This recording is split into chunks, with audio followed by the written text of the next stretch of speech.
Don't forget, you can reach the latest episode of Potomac Watch anytime. Just ask your smart speaker, play the Opinion Potomac Watch podcast. From the opinion pages of the Wall Street Journal, this is Potomac Watch. Welcome back. Kim, one last thought on this question about President Biden and these classified documents. According to the news reporting, the personal attorneys found them on November 2nd, and they were then handed over on November 3rd. And recall that the November 2022 midterm elections were on November 8th. And so days before, and we know that the Justice Department and FBI have a policy generally of not commenting on investigations.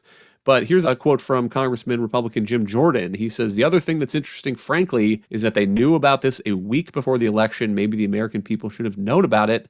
They certainly knew about the raid on Mar-a-Lago 91 days before the election," unquote. And Kim, I'm skeptical that at that point there are a lot of voters who would have been moved by this news about 10 or so documents in President Biden's closet that he had after he left the vice presidency. On the other hand, it does seem like the kind of thing that should have leaked or that we should not be finding out about months after the fact. This seems a little bit too convenient.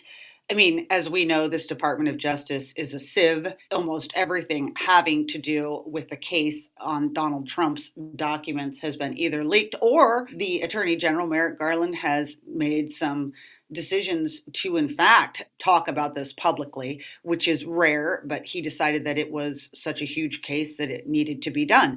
I'm not quite sure why there's a double standard now for the handling of these documents. It feels, again, convenient in the regard that it was kept incredibly quiet, and then when it was finally rolled out after the fact, it was very tidy in that everybody had all of their arguments in order about why this was very different from what happened with Donald Trump and why nobody should think of it in the same way. So it almost feels extremely planned. And that's disturbing given, again, that it's another example of the Department of Justice seeming to have two standards here. And it's the source of some of the biggest frustration among Americans, both that DOJ seems to have that double standard, but also seems to be weighing into politics more and more. Merrick Garland could have helped himself by simply announcing this, not saying anything more about it, and letting the chips have fallen where they may. Finally, listeners again are exercised about President Biden's student loan forgiveness plan. And I'll start with one letter. A listener explains her own situation. She earned a BA in Chinese, a master's degree in some kind of plant biochemistry. This is a first-generation college student.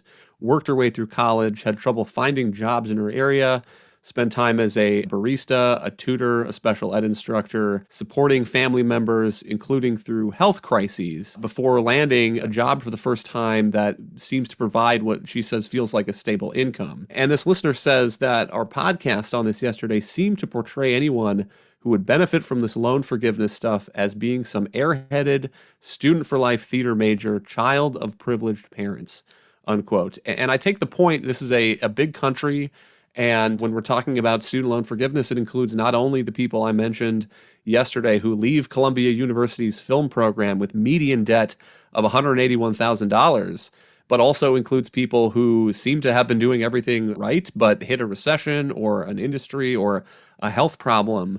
But I guess I don't think that the way to help those people is to continue on with a system of broken incentives that push tuition up, push borrowing up, and then wave a magic wand and forgive it all. It seems to me that we ought to fix the system. Periodically, there's a debate about whether student debt should be dischargeable in bankruptcy. Maybe there's ways to give colleges better incentives to ensure that their programs are equipping graduates to get good jobs and that their academic programs are tied closely to employers in the areas where those colleges are operating. And a couple ideas here from listeners. So Tanya says, the Obama administration created gainful employment rules that required schools to demonstrate their students who graduate with a degree from each of their programs generate sufficient income to repay their loans.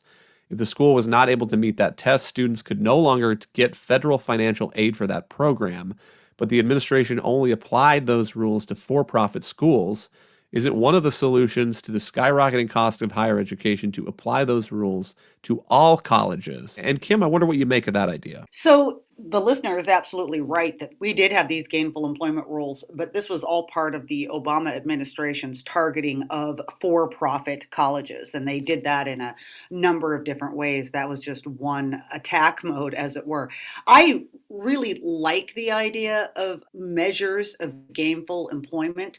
The only place I think that I would differ with the listener with a little bit is that rather than the federal government coming up with those, and rather than the federal government being in the student loan game altogether, I would really rather that it not be, and that we not have a federal bureaucracy handling this. And remember, not so long ago, this was in fact run by private actors. The Obama administration convinced us that if the federal government took over the process, that it would save taxpayers, so much money. They actually scored it into one of their bills at the time. It was going to help pay for Obamacare. Of course, the exact opposite has happened. But there's no reason why, if this went back out to the private sector, that those private actors couldn't impose some measures of gainful employment, and that would be one of the requirements that would govern whether you got the loan or how much your loan could be in the end.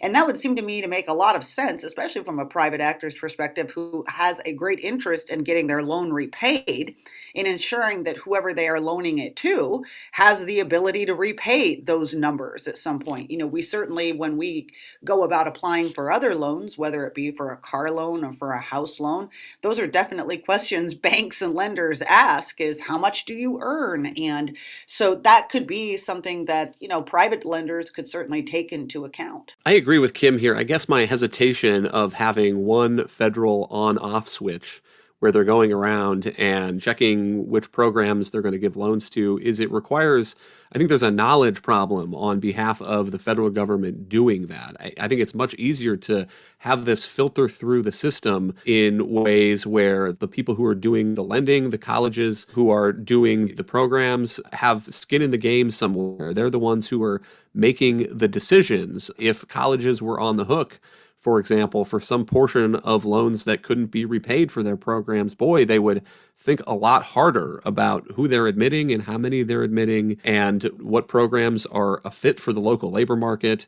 And to that point, we have another letter here. This will be the last one from Josh, who says he is also a young student borrower. And he says, assuming the Biden administration is going to try to push education reform regardless, is there not a way they could do it that would incentivize STEM degrees? Science, technology, engineering, and math is the acronym there. I know this would exclusively benefit the highest earners, but this would at least be an investment to prop up our future economy in a way that theater and other programs just can't.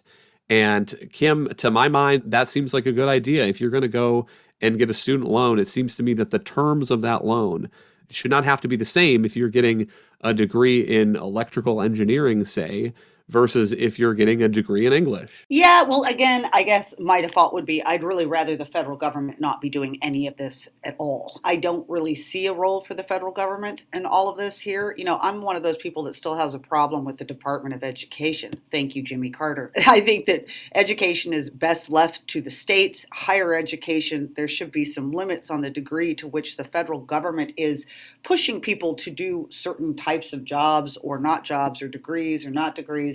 One of the problems here, and this was something that came up very much in the Trump administration, is that in part because of prior administration's constant emphasis on four-year degrees, we've had a problem getting people into very wonderful quality trade jobs, for instance, and they've very much been excluded from the entire mix of discussion. And yet the country really needs people who can fix electrical lines and who are plumbers and know how to deal with your toilets and all of these things. And a lot of these are really high paying and quality jobs as well, too. So I guess my preference is that the administration simply not be picking winners and losers in the educational field, or really be much in this at all. And that goes back to the very first listener's letter. My goodness, I feel really bad if she thinks that we were demeaning certain degrees. I'm certainly not doing that. I have huge respect for anyone who goes out and has a job in any profession, and it's hard to hear her story of how hard she had to work to get one. can. I guess my bigger point is that a lot of Americans have had to do that too, who didn't necessarily have student loans. And it goes back to that question of sort of fairness and taxpayer dollars, that some people might be getting this and other people may not. Thank you, Kim. Thank you all for listening. You can email us at pwpodcast@wsj.com. If you like the show, please hit that subscribe button, and we'll be back tomorrow with another edition of Potomac Watch.